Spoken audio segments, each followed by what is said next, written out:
Assalamu alaikum достор. Кесиме байланыштуу көбүнчө салмак ашык адамдарга туш келип, аларга арыктоо мүмкүнчүлүгүн бере турган ар кандай себептерди келтиргенден кийин ортодон эле өтө арык болгон адамдарды чагылып, кантип семирүү керек деген суроо узатышат.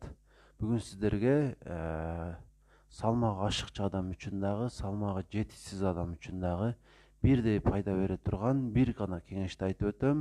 Бирок ушул нерсени экөө эки түрдүү аткарышат. Жана муну аткарганда сөзсүз түрдө натыйжа болот деп ойлойм. Демек, эгерде сиздин салмагыңыз өзүңүздүн нормаңыздан ашыкча болсо, тамактанууга чейин дагы, тамактануу учурунда дагы, андан кийин дагы сууну, чайды көбүрөөк иче бериңиз. Анткени суюктукту канча көп ичсеңиз, ошол сиз жеген тамактын пайдалуу касиеттери азая берет.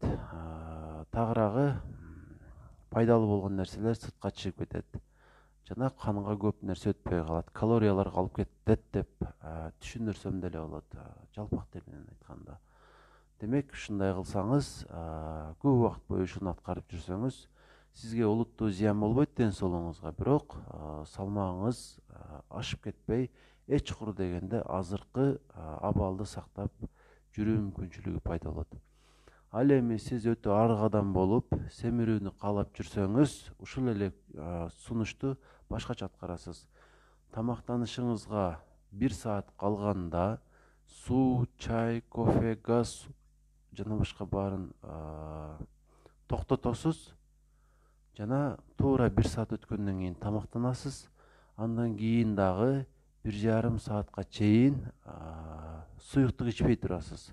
Ушул 2,5 саат аралыгын эч кандай суюктуксуз өткөрүп, тамактын өзүн гана жесеңиз, жана муну ар күн аткарсаңыз, 1-2 айдын ичинде эле өтө жакшы натыйжага жетишип, салмагыңызды кошуп аласыз. Демек, түшүнүктүү эле болду деп ойлойм. Бул нерсени сынап көрүңүз. Тез арада натыйжа пайда болбойт албетте. Эч чукур дегенде 1 жума, болбосо 10 күн аткарып көрүңүз. Жана ушул видео жаккан болсо, катталып коюшуңузду өтүнүп кетем ушул каналга. Жана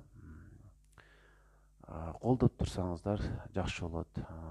Жана буну менен сиздерде кийинки видеолорду дагы көрүү мүмкүнчүлүгү пайда болот.